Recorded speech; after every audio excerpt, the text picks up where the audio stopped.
Hello' guys, কি খবৰ? আপোনালোক সকলো ভালে আছেনে? বুধান চিকা আনটা ভিতৰলৈ আপোনালোকক সকলোকে স্বাগতম জনাইছোঁ। বিহু ৰঙালী বিহু সকলোকে শুভেচ্ছা জানিলোঁ। মোৰ চেনেলৰ পৰা সকলোকে শুভেচ্ছা জনাইছোঁ।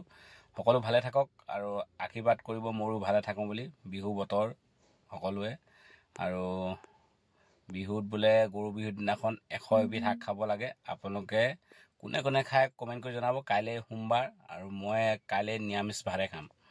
আৰু কাইলৈ মই তাৰমানে সোমবাৰ দিনটো মই সদায় খাওঁ নিৰামিষ ভাত, ৰাতি খাওঁ, দিনৰ দিনটো লঘোণ থাকোঁ। সেইকাৰণে মই সোমবাৰ দিনটো কাৰ ঘৰত ৰাঙলী পাঙলী হৈ থাকিব পৰা নাই। বিশেষকৈ আমাৰ ওচৰত মালটো নাই, বুজিছে নহয়? আপোনালোকৰ ওচৰতো চবৰ ওচৰতে মাল নাথাকিবও পাৰে, আৰু কাৰোবাৰ ওচৰত আছে। যাৰ মাল আছে সি পূৰা বিহুৰ পূৰা ৰঙিল হৈ আছে। যাৰ ওচৰত নাই সি তাৰমানে ঘৰত শুই আছে। মোৰ লগৰ কেইজনমানে ফোন কৰিছিলে, দাদা মোৰ ওচৰত পইচাই নাই দেই বিহু বুলি, মই ঘৰতে শুই আছোঁ। সকলোৱে কেইবাজনেও ফোন কৰিছিলে, দাদা বোলে বিহু কেনেকুৱা? বৰ ভাল নহয় বুলি কৈছে। মোৰো বৰ ভাল নহয়। কালি এজন বন্ধুৰ ওচৰলৈ গ'লোঁ। বন্ধুজনৰ ওচৰৰ পৰা আনিলোগৈ আমলৈ টোপ আনিলোঁ আৰু আশা কৰি আছোঁ সিমান তাৰমানে ছাকচেছ কি হয়, হ'ম বুলি ভাবিছোঁ নে নহ'ম বুলি ভাবিছোঁ, একো ভাবি পোৱা নাই। সদায় দেখোন ছাকচেছ বুলি ভাবোঁ, সদায় নিজকে নিজে ভাবি থাকোঁ কিবা এটা নহয় কিবা এটা হ'ব বুলি ভাবি থাকোঁ। কিন্তু সেইটো সপোন পূৰ হয়গৈ নে নহয়গৈ সেইটো আপোনালোকক মই জনাব নোৱাৰোঁ। আশাটো পূৰণ হ'ব নে নহ'ব সকলোৱে ভাবি আছে, কি হ'ব কি নহ'ব। ময়ো ভাবি আছোঁ এদিন নহয় এদিন বোলো ছাকচেছ হ'ম। নোৱাৰোঁ তেতিয়া সকলোৱে লগত মিলি যদি চেষ্টা কৰি থাকোঁ, এদিন নহয় এদিন শুকাব বুলি আশা কৰিছোঁ। সেইকাৰণে সেইটো কামটো আমাৰ আশাহে হৈ আছে, তেনেকুৱাই কথা।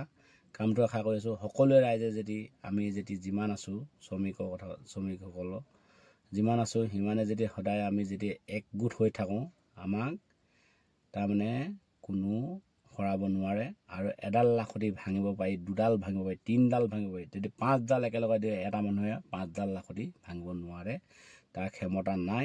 সেইকাৰণে সদায় ভাবোঁ আমি একগোট হৈ থাকোঁ, সকলো শ্ৰমিক একগোট থাকক।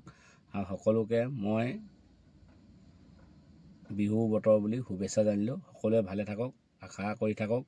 আশাটো যদি নিশ্চয় পূৰণ হয় হ'ব, যদি নহয় নিশ্চয় বেলেগ কাম কৰিম। আহিব পাৰিব।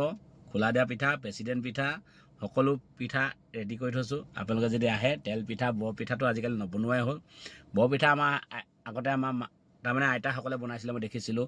হেঁচি বনাইছিলে বাতিয়ে, একদম ডাঙৰ কাঁহীখনৰ সমান পিঠা এটা হৈ যায়, সেইটোকে কয় বৰপিঠা।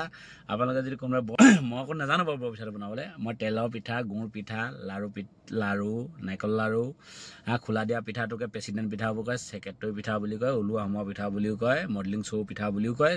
তাৰ নাম ঢেৰ, কিন্তু কোনো প্লেটখনত এনেই সজাইহে দিয়ে, কোনো নাখায়। তাকে সৰু ল'ৰা ছোৱালীয়ে কিছুমানে খায়, ভাল লাগে কাৰণে ভাল পায়। মই ইমান এটা ভাল নাপাওঁ, মই তেল পিঠাটো ভাল পাওঁ। আৰু কোনে কোনে কি কি বনাইছে কমেণ্ট কৰি জনাব সকলোৱে। আৰু আমাৰ ঘৰত মই কি বনাইছোঁ আপোনালোকক এদিন দেখাম। কাইলৈ গৰু বিহু, কাইলৈকে দেখাম। বিহু আমাৰ 7টা বিহু। কি বিহু আপোনালোকে জানে যদি কমেণ্ট কৰি জনাব। ইমানেই কৈ ভিডিঅ'টো সামৰি মাৰিছোঁ। যদি চাই ভাল পায় লাইক কৰিব, কমেণ্ট কৰিব, শ্বেয়াৰ কৰিব, আৰু মোক যদি কোনোবাই বেয়া পায় ডিছকানেক্ট মাৰিব। ইমানেই ভিডিঅ'টো কৈ সামৰি মাৰিছোঁ। জয় অসম গাইছ, বাই বাই আজিলৈ। নেক্সট ভিডিঅ'ত পুনৰ লগ পাই আছোঁ।